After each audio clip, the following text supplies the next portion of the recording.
So hey guys, good morning.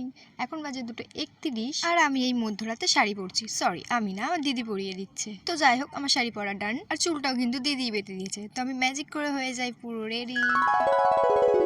তারপর ভোর 3টের সময় ঘট নিয়ে বেরিয়ে পড়ি। আমি একা না, আমার সাঙ্গপাঙ্গরাও যাচ্ছে। কোথায় যাচ্ছি সেটাই তো বলা হয়নি। আমরা যাচ্ছি গঙ্গায় শীতলা পুজোর জল আনতে। আর হাঁটতে হাঁটতে আমরা তো চলেও এসেছি।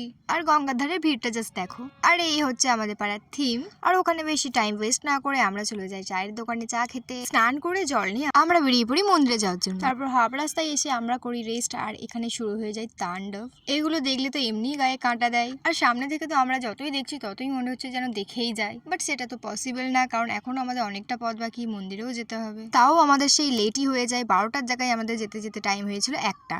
তারপর ওনাদের নাচ শেষ হতে না হতেই আমরাও নাচা শুরু করে দিয়েছি।